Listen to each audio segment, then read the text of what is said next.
صلى الله عليه وسلم بها أعوذ بالله من الشيطان الرجيم بسم الله الرحمن الرحيم الحمد لله رب العالمين الرحمن الرحيم مالك يوم الدين إياك نعبد وإياك نستعين اهدنا المستقيم صراط الذين أنعمت عليهم غير المغضوب عليهم ولا الضالين السلام عليكم ورحمة الله وبركاته.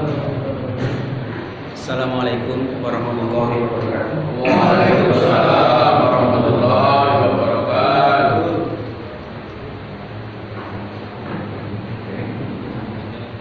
Innal hamdalillah nahmaduhu wa nasta'inuhu wa nastaghfiruh wa na'udzu billahi min shururi anfusina wa min sayyiati a'malina may yahdihillahu fala mudilla lahu wa may yudlil fala hadiya lahu. Asyhadu an la ilaha illallah wa asyhadu anna Muhammadan abduhu wa rasuluhu la nabiyya ba'dah. Allahumma shalli wa sallim ala sayyidina Muhammadin wa ala alihi wa sahbihi ajma'in. Amma ba'd, wa qad qala Allah ta'ala fi kitabil karim a'udzu billahi minasyaitonir rajim. Walaula fadlullahi 'alaikum wa rahmatuhu ma zaka minkum min ahadin abada walakinallaha yuzakki man yasha wallahu samii'un 'aliim. Shadaqallahul 'aliim. Masyiral muslimin, jamaah salat maghrib yang dirahmati Allah Subhanahu wa taala. Puji syukur kita panjatkan kepada Allah yang telah memberikan kepada kita nikmat iman, Islam, kesempatan dan berbagai macam kenikmatan lain yang tidak bisa kita sebutkan satu persatu, yang semoga kita dicatat sebagai orang yang mensyukuri nikmat-nikmat tersebut. Amin ya rabbal alamin. Salawat dan salam semoga Allah curahkan kepada junjungan kita Nabi Muhammad sallallahu alaihi wasallam serta keluarga, sahabat dan para pengikutnya yang istiqomah hingga akhir zaman. Bapak sekalian yang dirahmati Allah, kajian kita pada bulan yang lalu itu membahas tentang zakat sebagai sarana untuk membersihkan jiwa. Ya, ada beberapa hal yang kemudian menjadi penting bagi kita untuk diperhatikan agar ketika kita mengeluarkan harta kita itu bisa menjadi sarana untuk membersihkan jiwa kita.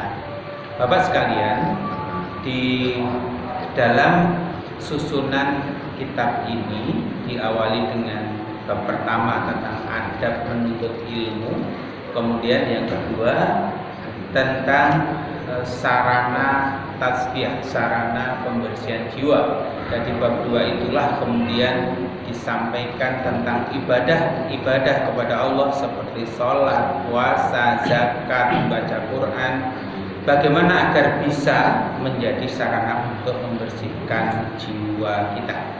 Nah, namun di dalam pembahasan yang sudah lalu kita memerlukan banyak pertemuan untuk bisa menyelesaikan setiap bab. Oleh karena itu pada malam hari ini izinkan saya untuk bergeser ke bab berikutnya, walaupun bab 2-nya belum selesai. Tidak semua materi bisa kita bahas satu persatu. Nanti kalau diperlukan kita bisa kembali kepada pembahasan tentang sarana. Kurang lebih secara sederhana sebenarnya ibadah-ibadah kita kepada Allah Subhanahu wa taala yang disertai dengan perenungan, maka itu akan bisa membersihkan jiwa kita. Dilaksanakan dengan benar mengikuti tuntunan Rasulullah SAW dan disadari maknanya, insya Allah akan bisa jadi sarana membersihkan jiwa kita. Nah, untuk bab yang ketiga tentang hakikat kesucian jiwa, ini ada sebuah pengantar yang disampaikan oleh Syekh Sayyid Hawa. Tazkiyatun nafs atau membersihkan jiwa secara singkat berarti membersihkan jiwa dari kemusyrikan dan cabang-cabangnya. merealisasikan kesuciannya dengan tauhid dan cabang-cabangnya, dan menjadikan nama Allah yang baik sebagai akhlaknya, di samping ubudiyah yang sempurna kepada Allah dengan membebaskan diri dari pengakuan rububiyah. Semua itu melalui peneladanan kepada Rasulullah SAW.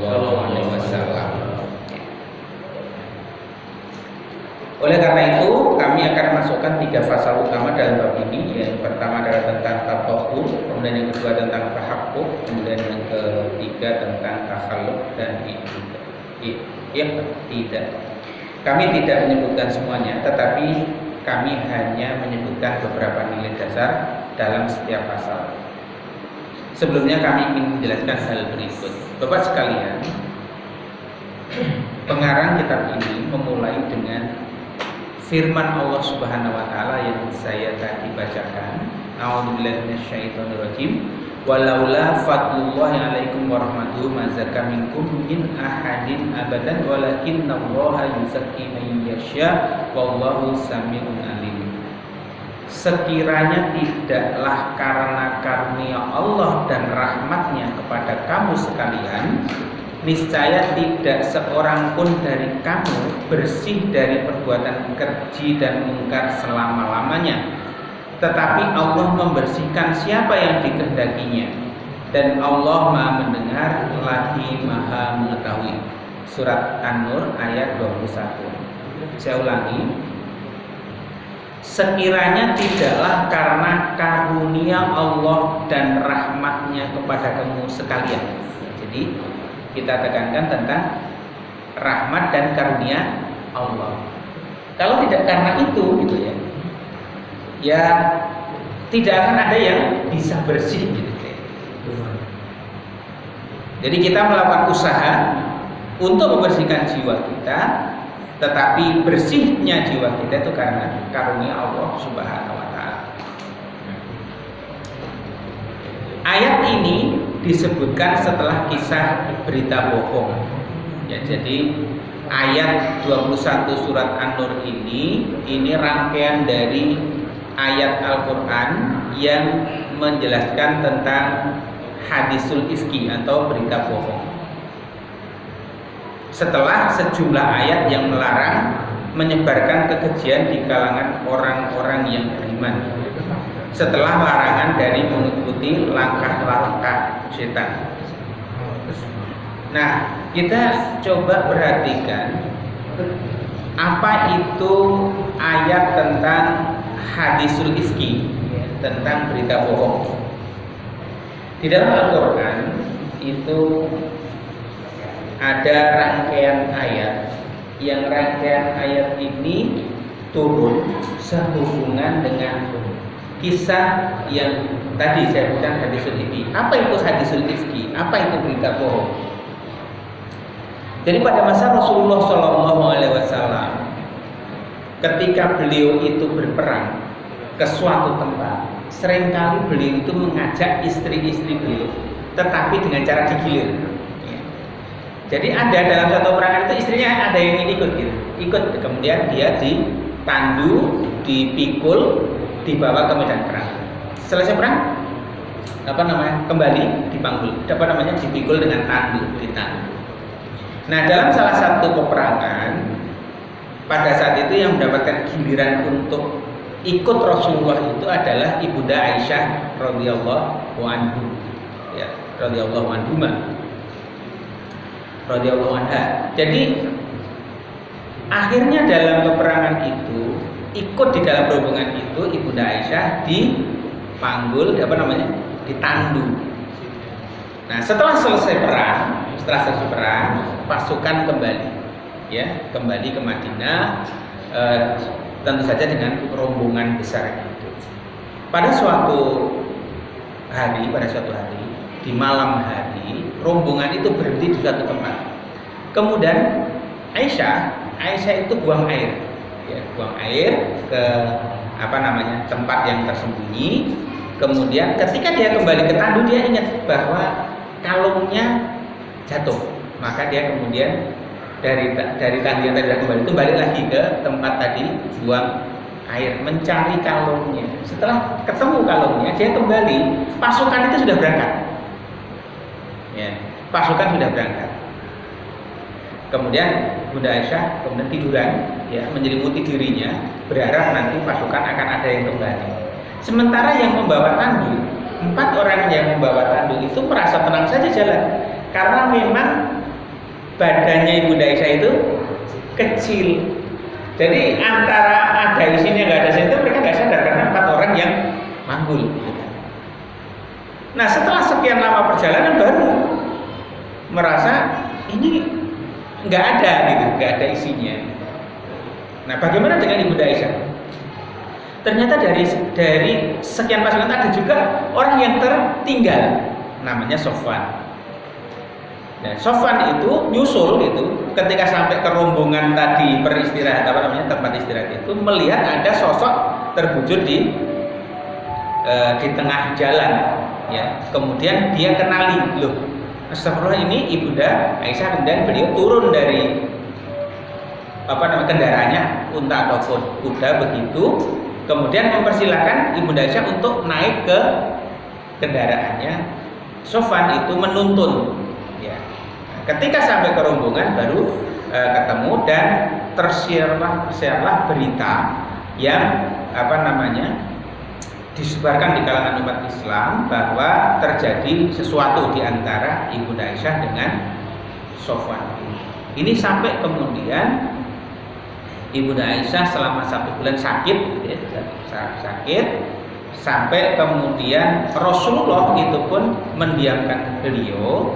Tetapi kemudian turun ayat yang menjelaskan ini, karena ketika Abu Bakar menanyakan kepada Aisyah tentang peristiwa yang sebenarnya, Aisyah mengatakan, kalaupun saya berkata benar,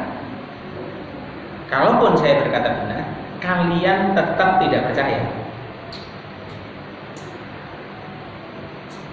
Kalau saya mengatakan yang salah, berarti saya berbohong kepada Allah Subhanahu wa Ta'ala. Biarlah Allah yang memutuskan. Nah, sehingga suasana umat Islam pada saat itu menjadi sedemikian tidak nyaman gitu. Karena terjadi fitnah-fitnah tentang keluarga Nabi Muhammad SAW. Nah, tidak sedikit di kalangan para sahabat yang mempercayai telah terjadi sesuatu antara Sofwan dengan Ibunda Aisyah. Termasuk salah seorang di antara yang ikut menyebarkan berita itu seorang yang bernama Mastah bin Usasah. Siapa dia? Mastah bin Usasah itu adalah keluarga yang selama ini kehidupannya dijamin, disantuni oleh Abu Bakar Siddiq. Jadi kehidupan Mastah ini dalam tanggungan Abu Bakar. Sementara Abu Bakar itu adalah orang tua dari Aisyah, dan beliau adalah mertua Nabi Muhammad SAW. Ketika kemudian turun ayat yang mengatakan membenarkan kesucian dari Aisyah, tidak terjadi dengan apa-apa dengan Aisyah, maka kemudian Rasulullah SAW memaafkan Aisyah, tidak terjadi apa-apa, sahabat-sahabat menerima. Orang-orang yang selama ini menyebarkan berita itu masih tetap tidak puas untuk yang orang-orang munafik, yang orang-orang Islam kemudian menyadari kesalahannya. Nah, Abu Bakar Siddiq itu sangat teringat dengan Mastah ini, orang yang disantuninya setiap saat kehidupannya. Ketika dia di dalam peristiwa itu, Mastah terlibat ikut menyebarkan berita-berita itu, kemudian Abu Bakar bersumpah, demi Allah, kamu kemarin sudah menyebarkan berita yang tidak benar, maka mulai hari ini saya tidak akan nyantuni kamu lagi. Jadi Abu Bakar sampai sedemikian marahnya. Maka kemudian ayat yang turun, ayat 22 itu Itu berbunyi a'udzubillahi minasyaitonirrajim wala ya'tali ulul fadli minkum was-sa'ati ayyutu ulil qurba wal masakin wal muhajirin fi sabilillah wal ya'fu wal yasfahu ala tuhibbuna ayaghfirallahu lakum wallahu ghafurur rahim. Dan janganlah orang-orang yang mempunyai kelebihan dan kelapangan di antara kamu bersumpah bahwa mereka tidak akan memberi bantuan kepada kaum kerabatnya, orang-orang yang miskin dan orang-orang yang berhijrah di jalan Allah, dan hendaklah mereka memaafkan dan berlapang dada. Apakah kamu tidak ingin bahwa Allah mengampunimu? Wallahu ghafurur rahim, dan Allah Maha Pengampun lagi Maha Penyayang. Jadi ketika Abu Bakar kemudian melakukan sumpah, kamu besok nggak akan saya santuni, turun ayat nggak boleh seperti itu, walaupun engkau marah, gitu ya.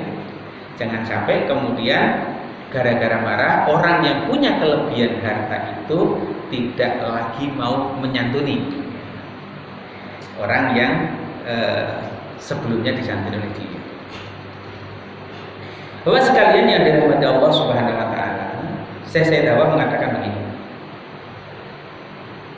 Ayat ini menegaskan beberapa hal sebagai berikut. Yang pertama, bahwa berbagai halangan tazkiyah, berbagai halangan membersihkan jiwa itu demikian kuat sehingga menghalangi terjadinya pensucian jiwa sekiranya tidak ada karunia dari Allah. Ya, tadi di paragraf atas dikatakan bahwa kita bisa membersihkan jiwa kita itu bukan semata-mata karena usaha kita, tapi karena karunia dari Allah. Ayat ini membuktikan Abu Bakar saja, Pak. Abu Bakar itu orang yang derajatnya di bawah Nabi langsung, kan? Orang nomor 2 di umat Islam dijamin masuk surga saja. Itu kemarahan beliau itu bisa sampai menghentikan kemurahan hati beliau, ya kan? Kamu besok gak saya santuni lagi, karena demikian marahnya beliau, ya, anak putrinya difitnah, gitu ya, disebar-sebarkan. Dan karena karunia Allah lah, maka Abu Bakar kemudian aku mencabut, besok tetap tak santuni, gitu kan. Bapak sekalian yang dirahmati Allah Subhanahu wa taala, kalau kita melihat apa yang terjadi pada Abu Bakar ini, sahabat yang demikian mulia yang dijamin masuk surga, itu pun mengalami hal yang bisa mempengaruhi jiwanya, mempengaruhi kebersihan jiwanya. Maka kita kadang-kadang harus bersyukur, gitu ya, harus bersyukur, dan kita berlapang dada ketika kita menghadapi situasi di mana diri kita itu ternyata kok gak sebaik ini, ya, atau kita melihat orang lain tidak sebaik ini, ya. Kenapa? Karena untuk menjadikan orang yang bersih jiwanya tadi masing-masing mendapatkan ujian-ujian yang kuat. Ini baru cerita tentang Abu Bakar. Bapak tentu mengetahui siapa Umar bin Khattab, kan? Nomor 1 Rasulullah, gitu ya. Rasulullah kemudian nomor 1, sahabat nomor 1 kan Abu Bakar, itu yang paling baik, dijamin masuk surga. Setelah itu Umar. Kalau bapak-bapak mendengar kakak Umar, yang terbayang itu seperti apa? Yang terbayang di kita itu kan seorang penguasa yang sangat kuat, fisiknya besar, sangat tegas, ditakuti orang, gitu.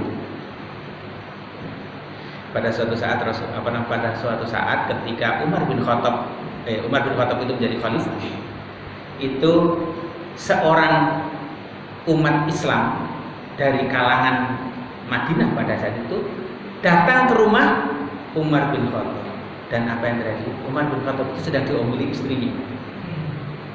Dari luar dia dengar gitu, Umar bin Khattab, seorang khalifah, seorang raja, seorang presiden, gitu. Itu dari luar rumahnya kedengaran sudah diomel-omeli istri. Dan Umar bin Khattab diam saja. Ketika kemudian sahabatnya tadi mengatakan, wahai Amirul Mukminin, kenapa kok kamu diomeli istrimu? Diam saja sih. Dia mengatakan, bagaimana saya akan melawan istri saya, memarahi istri saya yang memarahi saya, sementara dia yang melahirkan anak-anak saya, yang mengurus saya, mengurus anak-anak saya.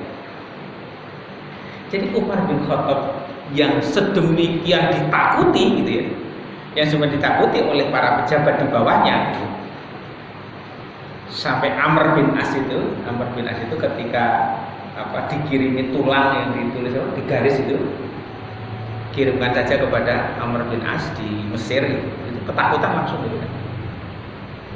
Sedemikian ditakuti. Tetapi dia di rumah mendapatkan istri gitu, diam saja dia. Seolah-olah kan dikatakan ternyata Amirul Mukminin takut ya sama istri gitu. Nah, Allah Subhanahu wa taala memberikan ujian-ujian kepada orang gitu ya, untuk dapat dia membersihkan jiwa. Nah, kalau Abu Bakar diuji, Umar diuji gitu ya, kira-kira kita juga akan diuji seperti itu. Jadi tenang saja kalau misalnya nanti istri kita di rumah ngomel-ngomel gitu. Wong Umar aja diomelin istrinya apalagi kita gitu kan. Umar aja diomelin istrinya apalagi kita gitu kan. Wah, sekalian rahmat Allah Subhanahu wa taala, saya jadi cerita kemarin pekan lalu nggak bisa mengisi materi. Saya ke Bandung karena saya kemarin di kampung ya. Jadi selama 3 pekan berturut-turut saya harus ada di luar kota gitu. Jadi 1 pekan saya ada di Bandung, kemudian pulang hari Selasa, Rabu, Kamisnya harus ke Bandung lagi, Kamis cuma Sabtu Minggu. Terus karena 2 minggu berturut-turut nggak pulang ke rumah, artinya nggak nginap di rumah di Sabtu Minggu. Saya cuti pulang kampung dengan orang tua karena takut Natal nanti nggak bisa pulang gitu kan. Jadi 3 minggu saya nggak di sini. Nah, ketika saya berangkat ke Bandung itu bersama dengan 2 orang anak buah saya ini sedang proses menjadi suami istri. Yang istrinya itu yang wanitanya itu membawa pas itu banyak itu. Mau ke Bandung 5 hari gitu, 4 hari ya. Itu bawaannya itu banyak. Nah si cowoknya itu membawa aja 1 ini.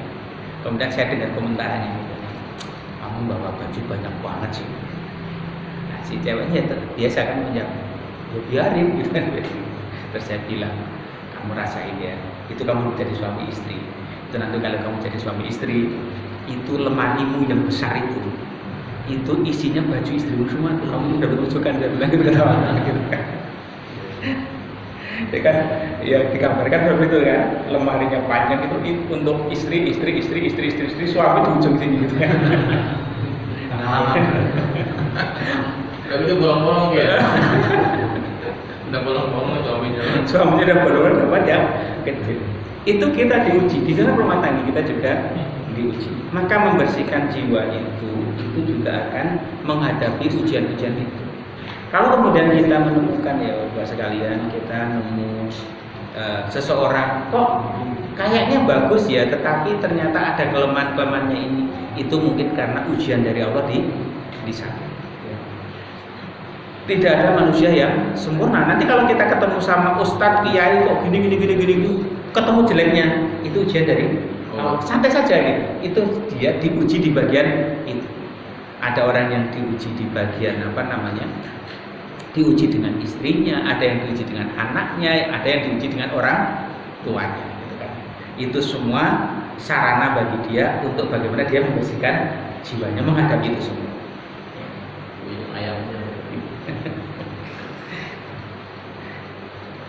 Nah, oleh karena demikian kuatnya hal-hal yang menghalangi upaya membersihkan jiwa apabila tidak ada karunia dari Allah Subhanahu wa taala, maka ini menuntut 2 hal. Yang pertama, mengerahkan upaya maksimal dalam tazkiyah. Jadi kita harus berupaya maksimal. Dan yang kedua, memohon tazkiyah kepada Allah dan bersandar kepadanya dalam melakukan tazkiyah. Di dalam hadis disebutkan, Allahumma ati nafsi taqwaha wa zakha anta khairu min zakatha anta waliyuha wa maulaha. Ya Allah, karuniakanlah ketakwaan kepada jiwaku dan sucikanlah dia. Engkau sebaik-baik yang mensucikannya. Engkau adalah wali dan maulanya. Hadis diriwayatkan oleh Imam Muslim dan Nasai. Kita berserah diri, kita berusaha dan kita berserah diri kepada Allah, memohon ya untuk membersihkan jiwa kita. Kemudian yang kedua, pelajaran yang kedua dari ayat tadi adalah termasuk tazkiyatun nafs adalah memaafkan dan berlapang dada kepada orang yang berbuat jahat kepada kita, karena perintah memaafkan dan berlapang dada itu disebutkan dalam kaitannya pembicaraan tentang Mastah bin Usasah yang disantuni Abu Bakar radhiyallahu anhu, tetapi dia ikut terlibat dalam berita bohong. Kemudian Abu Bakar tidak memberikan santunannya lagi, maka diturunkanlah ayat tersebut. Kemudian Abu Bakar kembali kepada sikapnya semula. Betapa tinggi makomnya Abu Bakar Siddiq, betapa mulia makna kata tazkiyah. Jadi tadi yang kedua adalah termasuk membersihkan jiwa adalah memaafkan dan berlapang dada kepada orang yang berbuat jahat kepada kita. Bapak sekalian yang dirahmati Allah Subhanahu wa taala. Kita sungguh-sungguh belajar. Kita bersungguh-sungguh belajar daripada para ulama terdahulu. Bagaimana ulama-ulama dahulu itu, tokoh-tokoh kita itu betapa luar biasanya lapang dadanya mengamalkan ayat untuk memaafkan. Tentu bapak-bapak membaca bagaimana kisah Hamka dan Bung Karno. Buya Hamka itu ditangkap, dimasukkan penjara tanpa diadili, tanpa diadili, tidak ketahuan salahnya apa. Siapa yang melakukannya? Siapa yang bertanggung jawab atas itu? Presiden Soekarno. Sampai beliau di dalam penjara itu menyelesaikan tulisan kitab Tafsir Al-Azhar yang sedemikian populer itu. Ketika kemudian beliau dikeluarkan dari penjara, apakah kemudian beliau mendendam kepada Bung Karno? Tidak. Bahkan beliau mengatakan mungkin ini karunia dari Allah. Kalau sekiranya saya tidak dimasukkan ke penjara, saya tidak akan selesai menulis Al-Azhar ini.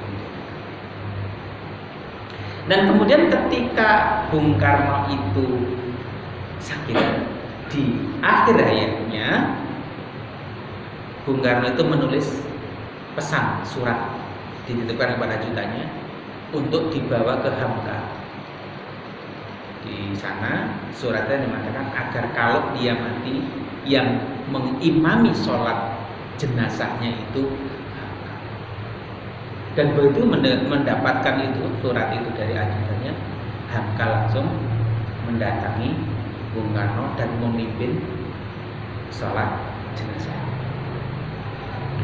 Contoh bagaimana memaafkan dari orang yang sampai masuk penjara. Kemudian kita di zaman Orde Baru ada Pak AM Fatwa itu dipenjarakan karena petisi 50 kan, masukkan penjara oleh Pak Karno di Pak Harto, sedemikian luar biasa. Tapi begitu beliau keluar dari penjara, dimaafkan itu Pak Harto. Jadi tokoh-tokoh kita banyak mencontohkan kepada kita tentang itu. Kemudian juga di kalangan politisi-politisi Islam itu saya melihat ada kebesaran jiwa. Jadi ketika ada tokoh-tokoh yang sudah meninggal, Bapak perhatikan, ketika ada tokoh-tokoh yang sudah meninggal, walaupun dulu mereka berbeda pendapat, itu tidak akan ada upaya untuk membuka aib-aib mereka. Coba ya. Jadi bagaimana tokoh-tokoh Islam yang sudah meninggal, tokoh-tokoh nasional yang sudah meninggal, itu para politisi muslim itu rata-rata tidak kemudian mengungkit-ungkit cerita hal yang tidak sesuai. Ya, mereka berusaha untuk orang yang meninggal itu sudah bertanggung jawab atas perbuatannya kepada Allah Subhanahu wa taala. Kita yang di dunia nggak perlu lagi buka-buka itu sudah pertanggungjawaban mereka kepada Allah. Ya. Nah, ini contoh-contoh dari pimpinan-pimpinan kita di Indonesia. Pimpinan muslim rata-rata itu melakukan itu. Jadi kalau kemarin ada ada Ustadz siapa itu Tengku Zulkarnain yang meninggal, kemudian muncul bahasa-bahasa yang tidak baik, itu bukan contoh yang baik untuk kita tiru. Tapi ketika ada tokoh lain yang meninggal, itu dia sudah bertanggung jawab kepada Allah. Kita ceritakan hal-hal yang baik gitu ya. Jangan membebani apa yang dia pertanggungjawabkan di akhirat dengan tambahan kita di dunia. Yang ketiga, termasuk tazkiyatun nafs adalah tidak mengikuti langkah setan karena ia memerintahkan perbuatan keji dan mungkar. Dengan demikian tazkiyah berarti menjauhi perbuatan keji dan mungkar dan menjauhi langkah-langkah setan. Langkah utama setan adalah kedengkian dan kesombongan. Karena setan telah mendengki Adam dan bersikap sombong, tidak mau sujud kepadanya. Bapak sekalian yang dirahmati Allah Subhanahu wa taala, mengapa iblis itu tidak mau sujud kepada Adam? Itu karena dia merasa dirinya diciptakan lebih dulu. Dia merasa diciptakan dari api yang lebih mulia dari tanah.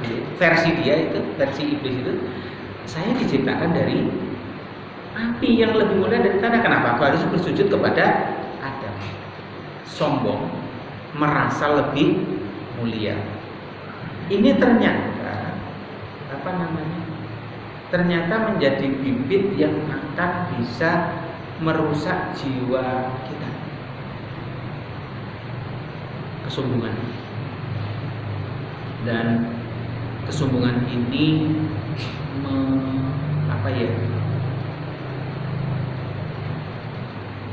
menjadi penyertaan di kita semua. Kita semua itu memiliki potensi untuk sombong tadi karena hawa nafsu dan didesak oleh bisikan-bisikan setan. Yang kaya sombong dengan kekayaannya, yang pintar sombong dengan kepintarannya, yang punya jabatan sombong dengan jabatannya, yang merasa keturunan bangsawan sombong dengan keturunannya, yang istrinya cantik sombong dengan kecantikan istrinya. Bahkan yang rajin ibadah itu bisa muncul rasa sombong karena merasa lebih rajin ibadah. Maka ini kesombongan ini melekat pada hampir kita semua. Kemudian juga di samping kesombongan adalah kedengkian. Dengki di mana orang lain mendapatkan kebaikan dan kita ingin kebaikan itu lepas darinya, agar kembali lari ke kita. Umat Islam itu perlu menjaga dirinya dari masalah kedengkian ini. Berlapang dada bahwa saudaranya mendapatkan kebaikan.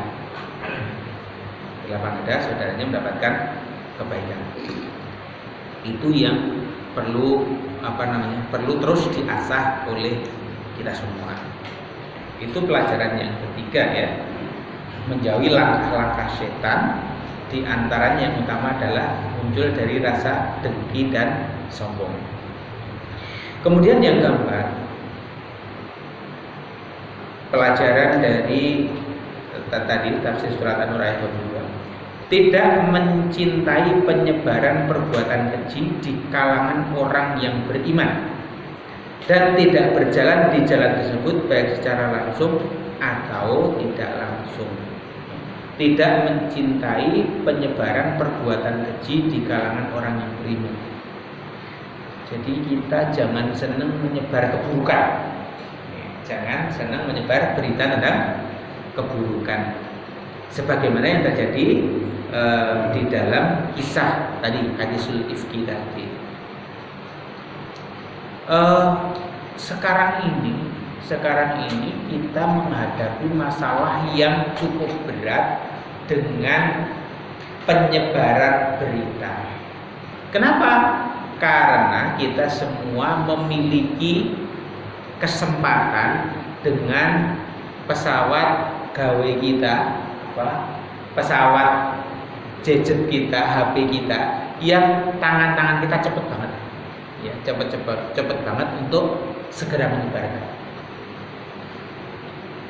Kita memiliki tantangan yang sedemikian itu, sementara yang kita sebarkan itu bisa jadi itu berita yang akan membawa keburukan, atau bisa jadi berita itu berita yang tidak benar atau hoax, kan? Jadi ketika kita mendapatkan berita pada saat ini, kita memiliki beberapa langkah. Ketika Bapak mendapatkan sharing sharing gambar, sharing cerita, sharing berita, itu ada beberapa langkah yang harus kita lakukan. Yang pertama, Bapak harus berusaha melakukan ini berita benar atau berita salah. Beritanya benar atau salah? Karena kalau beritanya salah, Bapak menyebarkan berita yang salah, itu kan berarti menyebarkan kebohongan. Ya. Ketika setiap saat ada kebohongan kita ikut menyebarkan, maka itu akan menjadi perilaku kita. Perilaku menyebarkan kebohongan. Maka pertama lihat, ini berita ini benar atau tidak.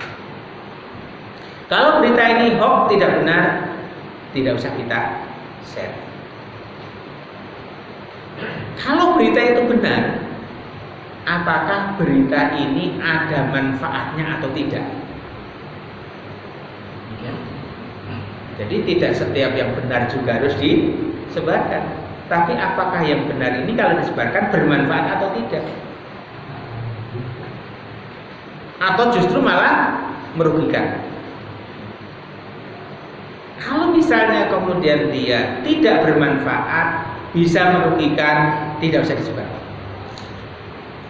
Ketika dia kemudian akan memberikan manfaat, maka silahkan disebar. Jadi untuk share informasi itu kita paling enggak 2 kali menyaring, benar atau salah. Kalau benar, manfaat atau tidak manfaat. Nah, kita mendapatkan panduan dari agama kita sebenarnya, tetapi kita juga yang selama ini seringkali menjadi korban itu. Korban apa Pak? Korban ikut menyebarkan.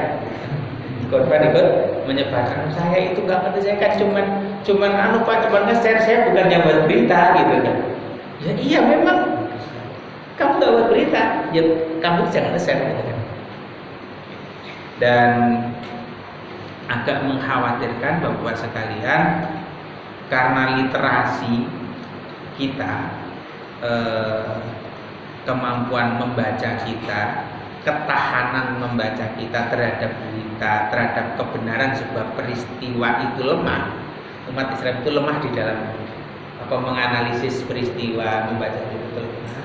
Maka kemudian kita cenderung sering dikatakan sebagai orang-orang yang senang membuat atau menyebarkan berita bohong. Kayaknya seneng banget kalau ada berita yang wah ini bombastis gitu ya. Kemarin sore di grup RT saya ada berita tentang ular piton yang makan orang gitu ya.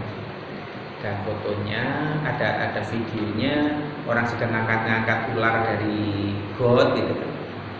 Kemudian habis itu ada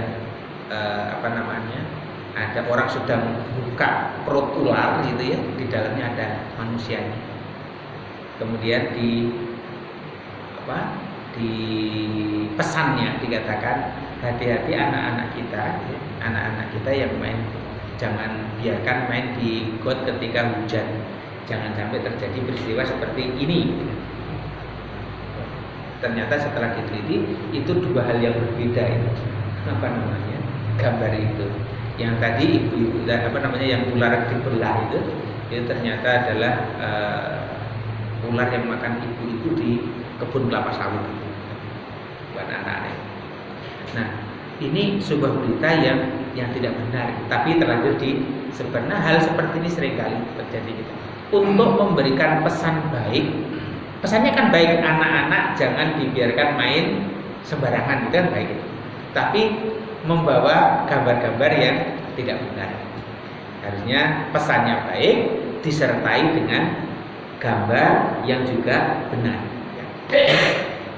Itu hal yang keempat, pelajaran dari ayat tadi. Kemudian yang kelima, menahan lisan dari menodai kehormatan dan meninggalkan keterlibatan dalam setiap hal yang dapat menyakitinya, kecuali jika terpenuhi berbagai syarat kesaksian dan menjadi keharusan.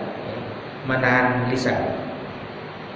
Jadi kalau dulu bersebarnya berita bohong kemudian sampai kepada orang lain kan melalui mulut, melalui lisan. Nah, sekarang melalui tangan, ya, melalui share. Nah, itu sudah terjelaskan tadi saya kira di yang keempat tadi. Kelima masalah tersebut tadi, yang pertama mengenai bahwa tasbih itu mendapatkan tantangan yang kuat sehingga kita perlu berdoa kepada Allah. Yang kedua, termasuk di dalam tasbih adalah memaafkan dan berlapang dada terhadap orang yang berlaku kepada kita. Yang ketiga, jangan kita mengikuti langkah-langkah setan, seperti kita harus menahan dari dengki dan sombong. Yang keempat, menahan diri, tidak mencintai penyebaran berita-berita gitu ya. Kemudian yang kelima, menahan lisan kita, atau sekarang menahan tangan kita gitu. 5 hal tersebut memiliki hubungan dengan pembersihan jiwa yang kita ambil satu tempat di dalam Al-Quran, karena tasbih merupakan bab yang sangat luas ya. Jadi ini baru salah satu ayat yang memberikan contoh kepada kita bagaimana tazkiyatun nafs, bagaimana pembersihan jiwa itu menjadi bagian yang diajarkan di dalam Al-Quran. Wallahu a'lam bishawab. Semoga kita bisa mengambil pelajaran dari apa yang disampaikan oleh Syekh Said Hawa ini, dan kita bisa memperbaiki jiwa-jiwa kita menjadi lebih baik. Wallahu a'lam bishawab. Semoga bermanfaat bagi diri saya dan Bapak sekalian. Billahi taufiq wal hidayah. Assalamualaikum warahmatullahi wabarakatuh. Waalaikumsalam.